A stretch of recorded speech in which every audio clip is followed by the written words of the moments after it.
Hello, and welcome to the Voices United Conference online. My name is Max Nolan, and I have the distinct honor of introducing our next presentation, very important presentation, I think, entitled Tech Tips for Recording and Streaming Choirs. We're so lucky today to have as our presenters CJ Redden-Liotta of Vienna Baptist Church and Falls Church High School in Virginia, and Turner Bridgforth of Southpaw Media Productions. I know that all of us as choir directors have been forced into technological roles we probably never knew we would be in, and we are so lucky today to have this informative and helpful presentation. Without further ado, here's the presentation.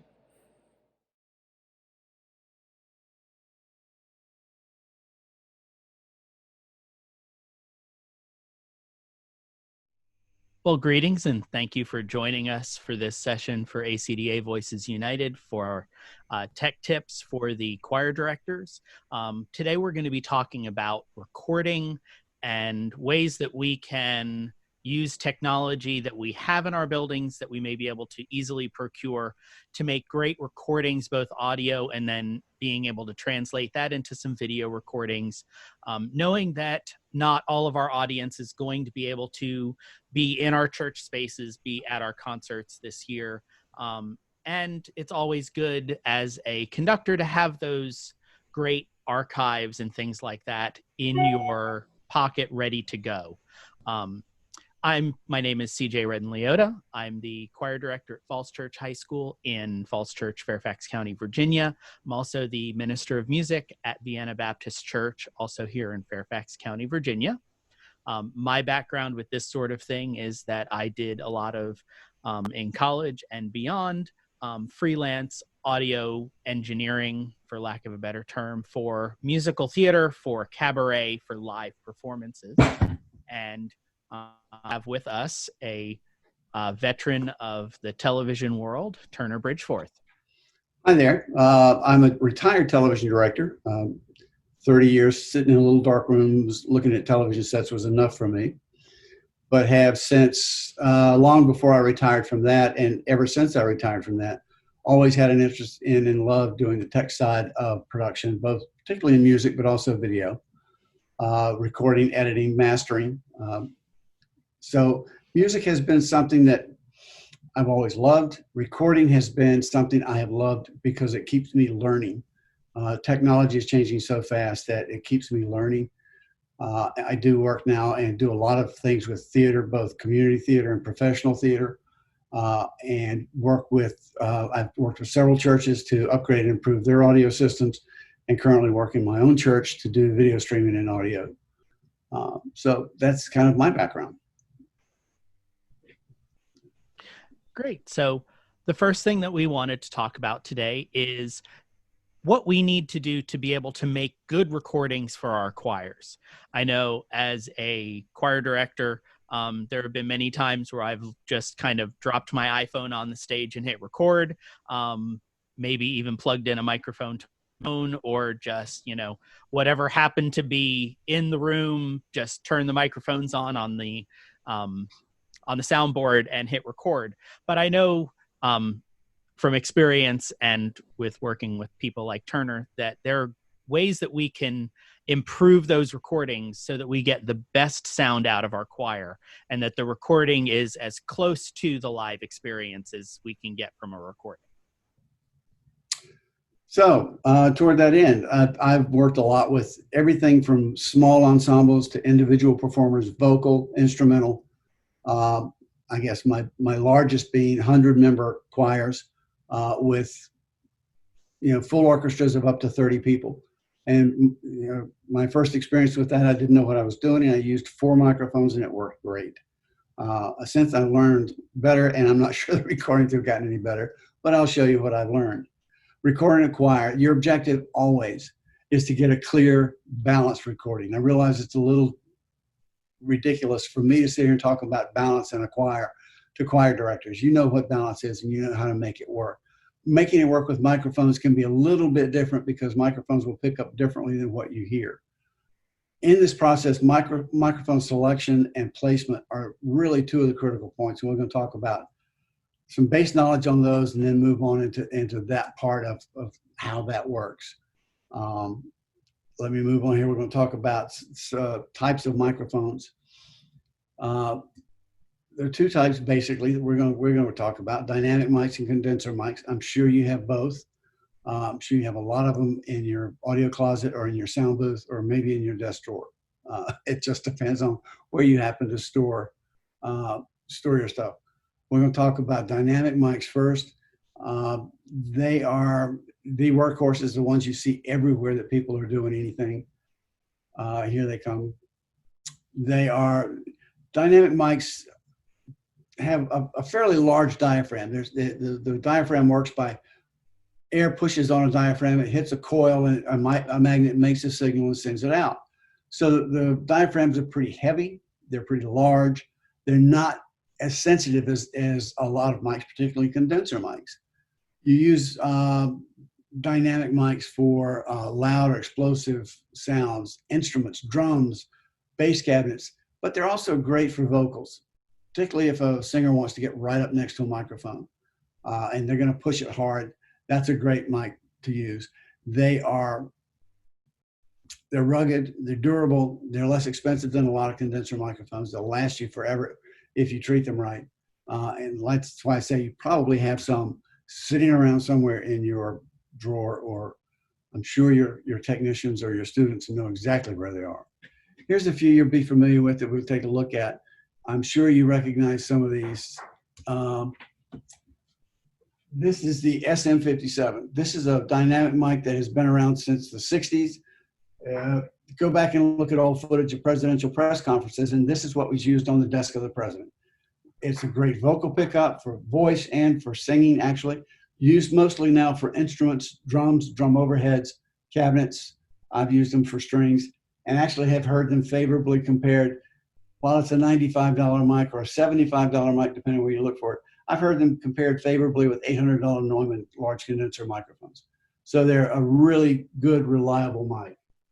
This is a large condenser dynamic mic.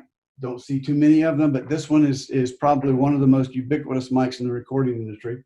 It's a Sennheiser MD421-2, and it has been around in several iterations since the 70s. But like I said, you won't walk into any recording situation and not many live stages without seeing a bunch of these mics sitting around. They're not the least expensive mic out there. They're about $235 or $40 a piece, but they're rugged and you can use them anywhere. Instruments, vocals, voice, speech. I've put them in situations that you never thought they would work, and they always sound great, particularly good with strings, I think. Here's the one everybody knows and you see everywhere, the ball mic. Everybody says it's a vocal mic, but it's just a dynamic microphone. You can use it anywhere. I've seen it mounted on 12-foot poles to record choirs. But most often you see it in front of somebody very close to it singing loudly. Others, this is a Sennheiser, which is a 935, which is pretty much roughly equivalent to this.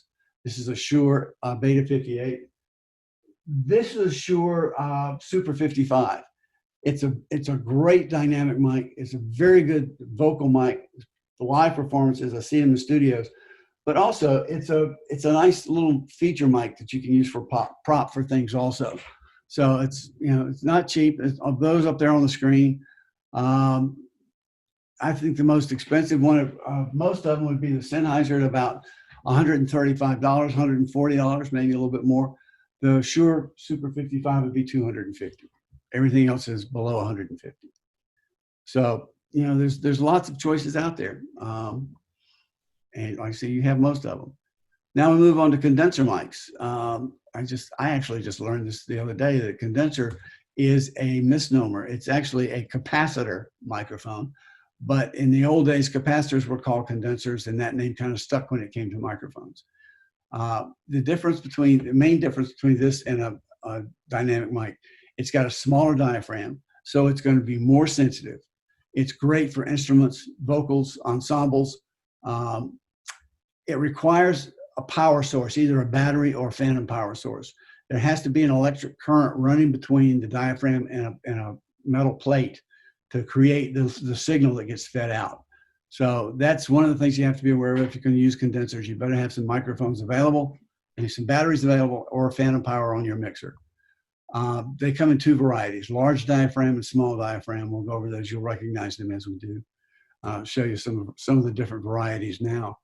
But these are some of the more common. These are the ones that are in my bag every time I go out.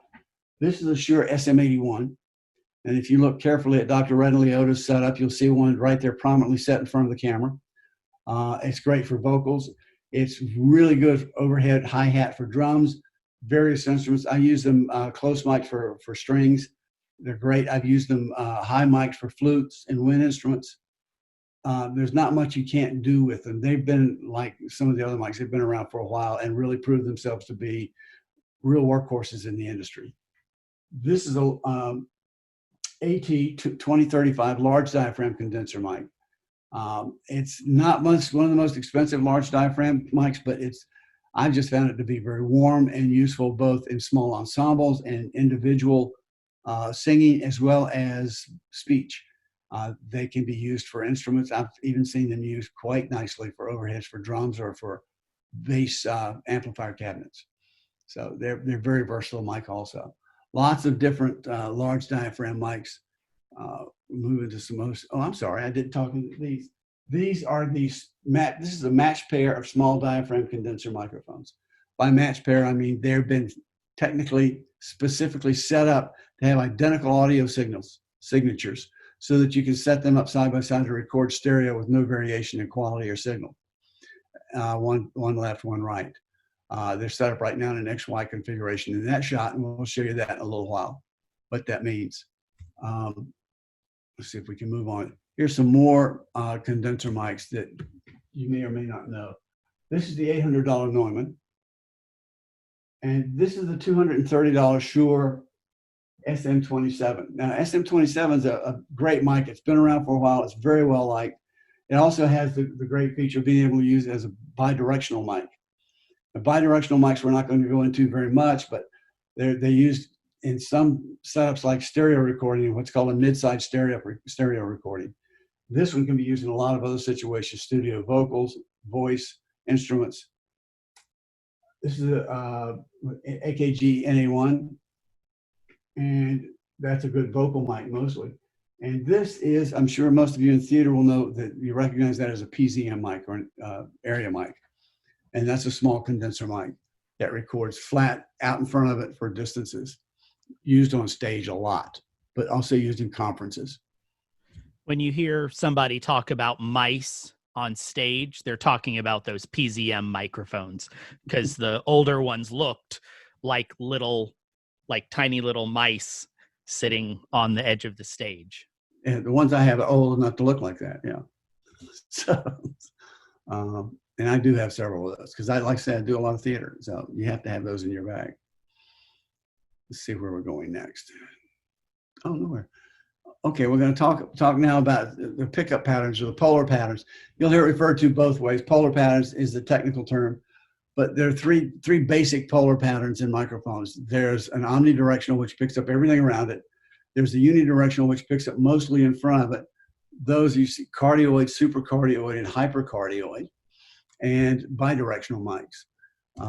Again, we're not going to talk a whole lot about bidirectional mics, but some of the large diaphragm condensers that we have can be used as bidirectional mics. Again, omnidirectional mic records everything around it.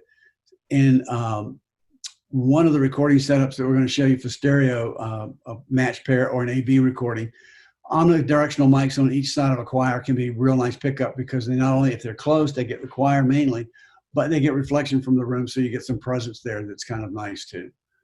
It kind of adds to your recording some.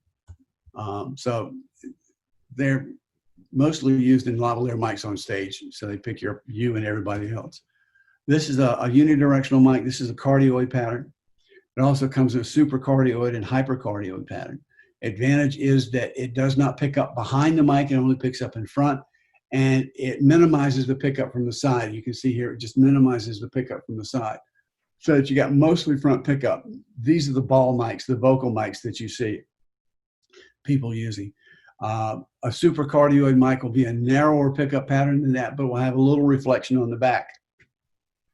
It'll have a little bubble back here of pickup. that's not present here.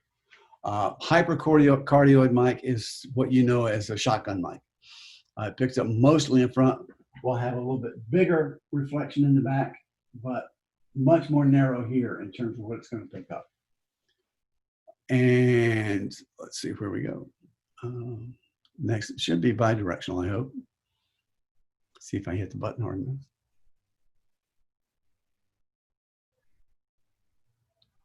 Obviously not.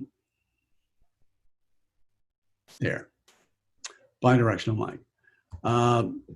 That's what they are. The early RCA mics that you see in old radio studios, those were bi-directional mics. They're good for face-to-face interviews. They were used for live stage recordings. Singer could sing into one side. The back side would pick up a reflection of the sound and give you more of a live presence in your live radio programs.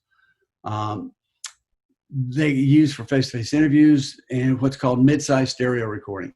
Not something that you'll get into, I don't believe, but if you really want to get into doing nuanced stereo recordings, that might be something you want to look into. It does require buying a couple of more expensive mics to make that work, but that's a bi-directional mic. And now we're going to talk about configurations. How do you configure these mics to record stereo? I've mentioned a couple of them already, and you've seen them, but most of you are very familiar. Here are the ones there. It's called space pair or an AV pair, an XY, or ORTF. ORTF is actually a technique for recording stereo that was developed by a French radio engineer back in the 60s. And it's something that I think a lot of people have really come to like, being more subtle than some of the other techniques. The first one we're going to look at is going to be a spaced pair. Spaced pair there is pretty simple. There's your choir. There's mic set on stands midway between the middle and the outside on each side. Omnidirectional mics are great. Point them straight forward. And there you are, pan one to the left, pan one to the right on your mixer, and you have some stereo separation. Pretty extreme stereo separation, but there's your stereo separation built in. You see, in all of these examples, I'm going to be using the small diaphragm condenser mics, because that's typically what's used most of the time on these recordings. Not always, but that's what you're going to see most of the time. So there's your spaced pair. The difference between those two mics gets a little bit important. You don't want to get them closer than about 3 or 4 feet, because you might get into what's called a phase differential or phase shift, which is going to wipe out part of the frequencies. It's going to make your mic sound very thin and hollow. It's going to wipe out and negate a lot of the signal. So it's going to not sound very good. Keep them further apart and you'll avoid that always. Here's the XY pair. This is what everybody's most familiar with. Again, two small diaphragm condenser mics. They're placed coincidentally, which means they're literally occupying the same space or as close to it as they can be. One pointing this way, one that. The one that's here pointing that way gets panned actually to the opposite direction, because it's on the right, but it's picking up from the left, or and this one's on the left, but it's picking up from the right. So you pan them opposite of the way they're pointing. You get very good stereo separation with some good middle ground on those, because they're cardioid mics. So one will pick up like this, and one will pick up like this, and where they intersect, they get the middle of the choir, and then they get the outside of the choir. And that really works kind of well. If you have a really large choir, if you've got 75 members, 100 members, you've got a 15 or 20 foot front row, and it goes back from there, you might want to do 2 arrangements of these spaced evenly on each side, just to get the full coverage that you need. If you do that, you can put a couple of solo mics on stands on the floor so that your soloist can be picked up. These might be a little out of range for that. And last but not least is... And as that's switching over, when we talk about pan, it's a term that's used in audio engineering, but not in the everyday world as much. Pan is the same as talking about balance. If you take the balance knob on your car stereo or your home stereo. So when you see that pan button on your mixer or your digital audio workstation, pan is literally how much to the left or right it is, so that you'll hear only the left in the left and only the right in the right. It's a great trick when you're looking at arranging things for virtual choirs too, to know what that pan button does. And sometimes, like I said, if you've got them spaced midway between the middle and the outside, you don't have to pan hard all the way to the left or right. You can pan partially. So you get some left and right and some center that mixes well with it too. But you do get the stereo separation in it at the same time. This configuration and the one before it require hard pan. They're going to make their own middle. This is the ORTF. What this does is it takes two microphones about 6 inches apart, points them out like this, towards your choir, whichever way it is. What this does is it replicates the distance between your ears and gives you the pickup that's similar to what your ears actually hear. It's stereo, but it's much more subtle. It's much more what your ears are used to hearing. Hard left, hard right. And again, you might have to put a microphone in the middle. If you've got a dead spot in the middle when you listen to it, or if you've got soloists coming up into the center of the setup to sing, you're going to want some mics in the middle there to pick that up. They can also add to your mix if you need to. I have to remind myself exactly what I'm doing. All right, get toward the end here. The rule of microphone placement is the 3-foot rule. It says that microphones must be placed at least 3 feet in front of your front row of singers, and at least 3 feet above the tallest person on your back row. Now, we talked about mic stands, and you probably have some pretty decent mic stands that might go up to 6 or 7 or 8 feet. This type of situation, if you're trying to record this, you might need stands that go up to 12 or 15 feet. And that's not what a lot of people have sitting around. And you see this, the setup here. Here's the front row with a stand 3 feet away. Here's the back row. If the tallest person's 6 feet tall on a 3-foot riser, that's 9 feet from the top. 3 feet above that, you got to have your mic 12 feet off the floor. And like I said, not many of you have 12-foot mic stands. In fact, 12-foot mic stands are very expensive. 12, 14, 15-foot mic stands started around $300 and go up from there. Because they have to be sway proof and locked down and everything. They're not used to making mic stands nice and stable and heavy like that. What I use instead is long ago learned the trick of using a lighting stand. And this is a lighting stand that goes up to 11 feet. I've got some that go up to 13 feet. And what I do to make it work as a mic stand, you see, for a lighting stand, it doesn't really do much for a microphone. You can't put a microphone on that. There's nowhere to screw on a mic clip. With this adapter, I can put that on top, lock it down, and it gives me just like the top of a regular mic stand. So I can screw a mic clip or a double clip onto that and run it up to 12 or 13 feet without any problem at all. And this is very stable. It's heavy duty. And it's only costs less than $150. So it is much less than an equivalent mic stand. So that's my cheap trick, because I have to buy my own equipment. So there we go. I think that's the last thing I've got. While we're here on the 3-foot rule, too, one of the things that we can think about as choir directors is that many of us do have installed microphones in some of our spaces. Some of those ultra small condenser microphones that are hanging from the ceiling in our auditorium, hanging in our choir rooms, hanging in our churches. So thinking about where your choir is in relationship to those microphones that are built into our spaces is important to think about using that 3-foot rule as well.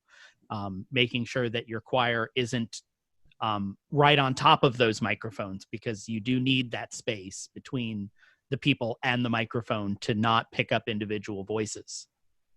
Yeah, as a matter of fact, the principal point of the 3-foot rule is to try and get everyone in the choir equidistant from the microphone. So nobody's going to be closer and louder than anybody else.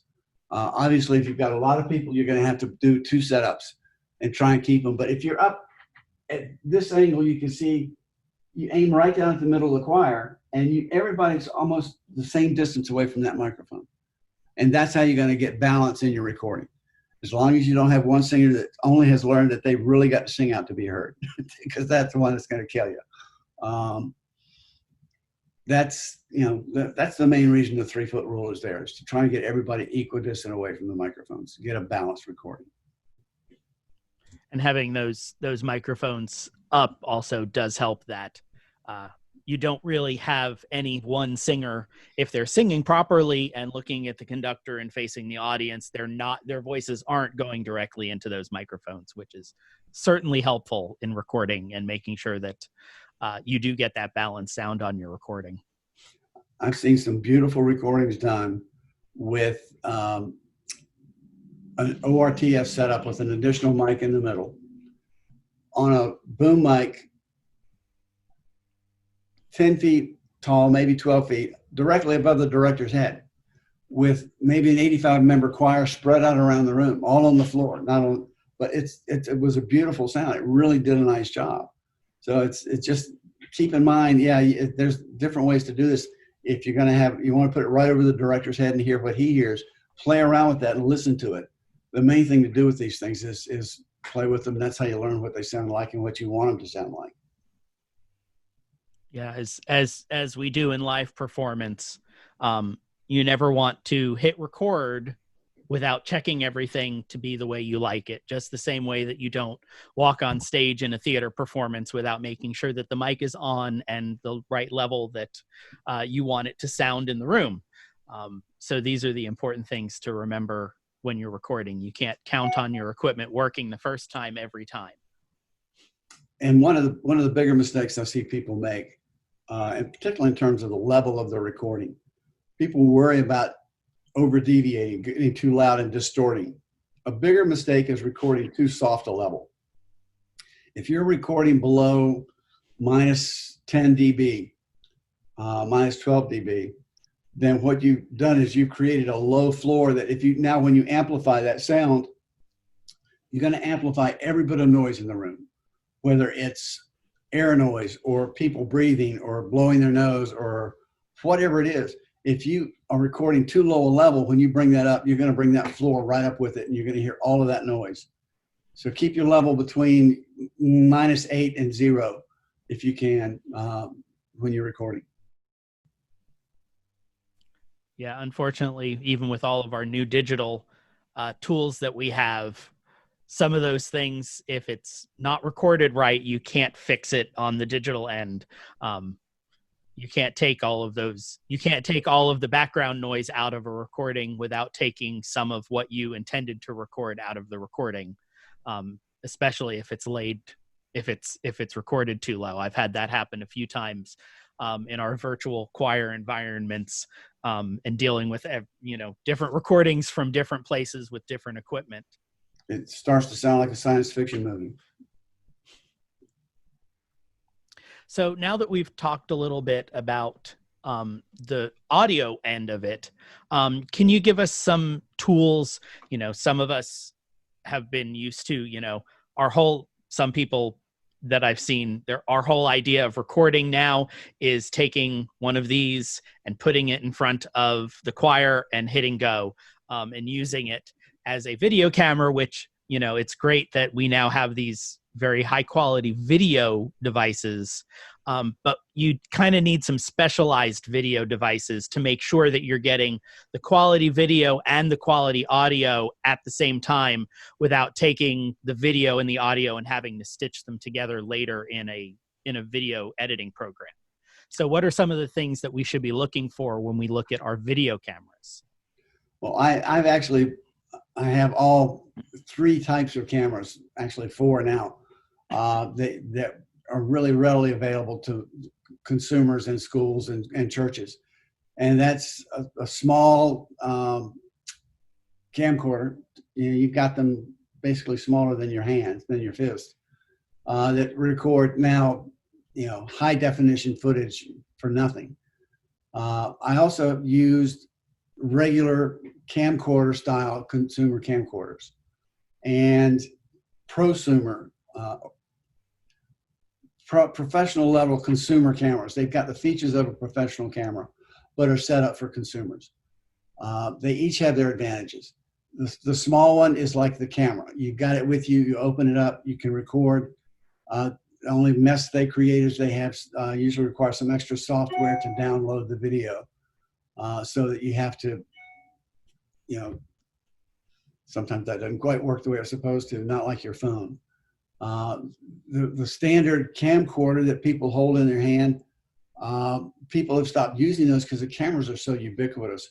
But they actually can get very high level video with audio built in because they have their own microphones, and they have the ability to input an external microphone. So if you want to put a mic out there on somebody you're talking to, so you get a lavalier effect for an interview, or if you want to put a shotgun mic on your camera, or another mic out front for an ensemble that's singing, or anything else, that gives you the advantage of having not only high level audio, but very decent level, high level video, but very decent level audio. If you want to go up to one more step, you can go to the prosumer level camcorders. These are the bigger camcorders that you see that have much bigger lenses. They will have the ability to add on a microphone mixer that can allow, one or two microphones to be mixed into the feed and supersede the microphones built into the camera. So that you can put your own microphones out there for an interview, or you can put your own microphones out there on two stands to record a choir and plug them directly into your camera, and actually have the capability to mix them so that you can listen to them through headphones and mix them to get the balance that you're looking for. Those will also give you pretty high quality video. Some of them now even go up to 4K. And those, the price range on those is, I bought a small lipstick style video camera recently for under $220. I've got a prosumer, most prosumer cameras, most consumer level camcorders are going to be about $700 or $800 to get one of decent quality with the features you want. And if you're looking for a bigger camera with better lenses, longer zoom capability that you can put at the back of an auditorium or the back of a room, and hook up sound from a soundboard or run cables up to mics to the stage, you're looking at maybe $2,000 to $2,400 for a camera like that. My preference has always been Canon, because I like Canon zooms. I think they make the best lenses out there. But if whatever you're getting, make sure you've got at least a 20-to-1 zoom, because anything less than that, once you go past the 10x zoom, it's going to start digitally amplifying to get your zoom, and it's going to start adding noise to your video. And I know my personal recommendation for one of those all-in-one camera setups, Zoom is not just the company. There's a company called Zoom that makes this wonderful video conferencing software that we're using to record today. But there's also a company called Zoom from Japan that makes audio recording hardware that now has started to put video, about 10 years ago, started putting video into those audio recorders. So it's a good, if you need just a simple all-in-one solution, you don't have the ability to put up lots of microphones, but you do want a quality microphone, you can get a Zoom Q8 camera that's in the, right now it's gone below $400 at most retailers, that actually has one of those XY stereo pair microphones on it, and you can plug in two external mics. So if you're just looking for that thing that you can just drop in the room, that's often a good option as well. I keep my Zoom camera around because it makes great teaching and conducting videos, because you're getting lots of great sound from what's in the room.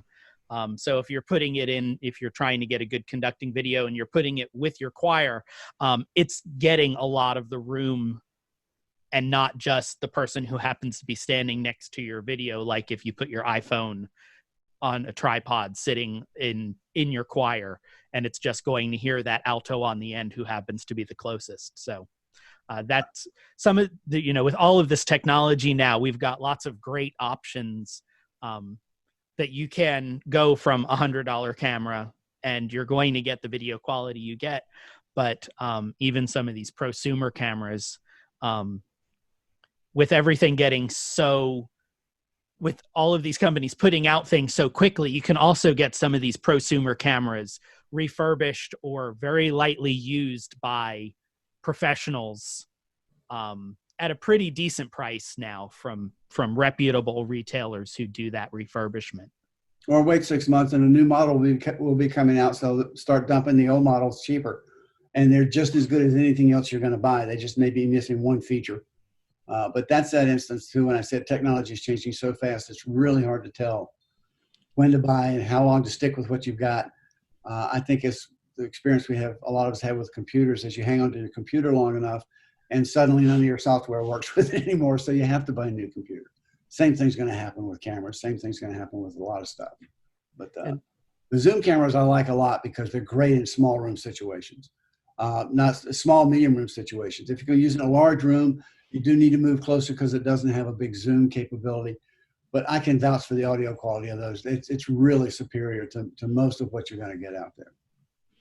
Yeah, and the nice thing about this, the audiovisual hardware, is that honestly, yes, with some of the cameras, you might get a little bit of a new feature here or a new little something there. But the Shure SM57 and SM58 have been fundamentally the exact same microphone since they were put out in the 60s. And if you go look at video performance videos from people like Elton John, a lot of heavy performers still prefer to use an SM58. I've gone to mic up performers using a newer, higher level mic, and they will just look at me and say, "Don't you have a 58?" That's what they want. Yeah, so it's still one of the standards of the industry. And things like, you'll look in your schools and your churches and you'll find probably a lot of those 20 or 30-year-old SM58s, and they look like they've been run over by a car. All you have to do is screw off the metal cover. Yeah. And that's about what, a $10 or a $12 replacement part from Shure. And you have a basically brand new microphone, as long as the element inside hasn't been damaged. And you're right. It takes running over it with a car to dent those grills because they're very, very sturdy. You can't you drop them from 15, 20 feet, you're barely going to dent the grill. That's why so many people use them on the road. So making that investment this year, since a lot of us are not going to be traveling on tours, on trips and things, these are good investments to make because, yes, you might, to get a good pair of those Rode or a similar stereo matched pair, it could cost you $500 to $700, but that's a one-time investment if you take care of the equipment. It's not something that you're going to have to continuously replace like some other purchases that you'll make for your performing arts organization. And the SM57s work pretty well in an XY configuration too. So if that's what you've got and your boosters aren't putting out a lot of money right now, yeah, go with what you got. So I know at the end of our when you watch this, you'll be able to ask some questions of me in the chat, but we'll also make sure that you have the opportunity. Feel free to email either of us. We'll put our contact card here at the end, so that if you have those little questions, or in the case of Turner, especially if you need a real professional to help you through this process,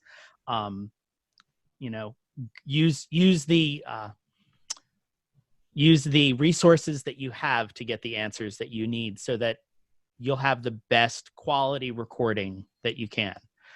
Thank you again, Turner, for taking this time out of your week with us. You're more than welcome.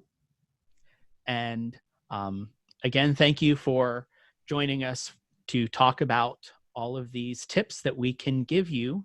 And I hope it was helpful for you today.